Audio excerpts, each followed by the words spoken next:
you hear that? Thunder? Something's coming from the south.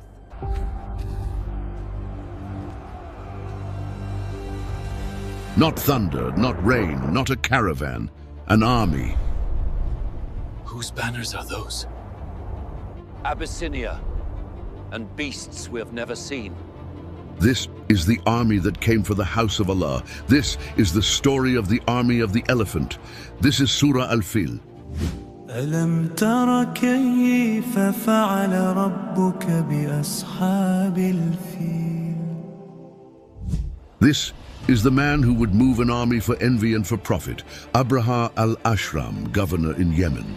He built a great church in Sana'a to pull trade and pilgrimage south, caravans with their taxes, pilgrims with their markets, so his city would become the center.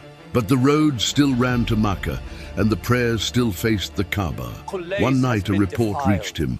Al-Qulays had been defiled and mocked. It was the opening he had been waiting for. For months he had wanted a reason to act, not as a raider, but as a ruler whose anger could be dressed as law. An affront to faith wounded his pride. Pride pushed him to policy. He met with his own council, men who spoke of lowering tolls and buying the routes, but he chose a different path and resolved to stop people from going to the Kaaba. He set the plan in simple steps. The army would move at first light. Letters would ride ahead to the tribes with a plain bargain. If you stand aside, your markets stay open. If you block the road, you will be punished in public. He turned to his scribe. Write what I have said. Let the message ride before the dawn.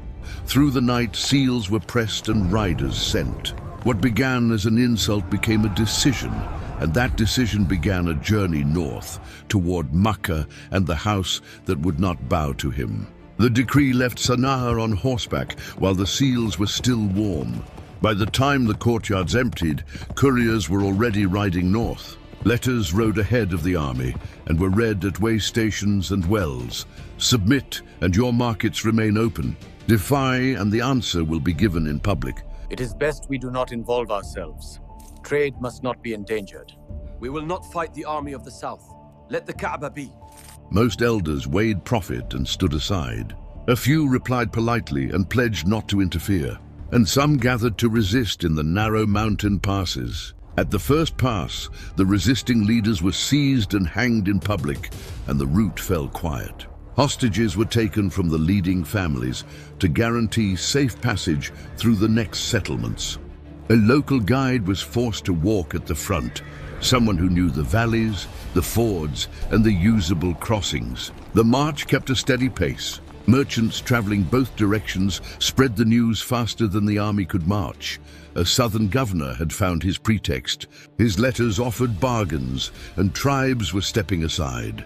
By the time the army reached the next marker, word of the march had already reached the towns ahead. The city they were moving toward would hear about the army before it saw it, and would have to decide how to respond. By the time the march reached its next stop, the story was already ahead of it. In those days, news traveled with caravans. Traders came up from the south and said the same few things in every courtyard. A great army is on the road from Yemen. Their flags are high. Some tribe chiefs tried to stop them in a pass and were punished. At the house in Makkah, Abdul Muttalib, chief of Quraysh, keeper of the Kaaba, grandfather of the Prophet ﷺ, took charge and gave plain directions. Call the elders of every clan to the house. Move the women and children to the hills around the valley. Shut the market stalls. No blades near the house, this is holy ground. Elders were called, families moved, stalls closed. People from every tribe came to the Kaaba. Men, women, the old, the young. Some stood, some sat. Many raised their hands. Voices stayed low but steady, and the prayer passed from one circle to the next like a shared breath. People pray, Ya Allah, Lord of this house, protect your house. Makkah was informed and steady. It would not form ranks in the valley. It would hold to the rule of the holy place and wait for what the invader would do next. By midday, the army's men reached the grazing ground outside the valley and took the herds for their march. It was no longer a rumor. Among the animals they seized were the camels of Abdul Muttalib, who had reached the house quickly. Herdsmen from the edge of the valley came running and told what they saw. They took many, your camels among them. Abdul Muttalib kept the people calm. No blades near the house, keep to the hills. We will not fight on holy ground. Abdul Muttalib walked out from the house, unarmed, toward the camp, and asked to speak about his camels. Speak. What do you want? My camels were taken with the herds outside the valley. I have come to ask for my camels. The court murmured, and Abraha was surprised when he heard that. You came to me for camels? Not for your Kaaba?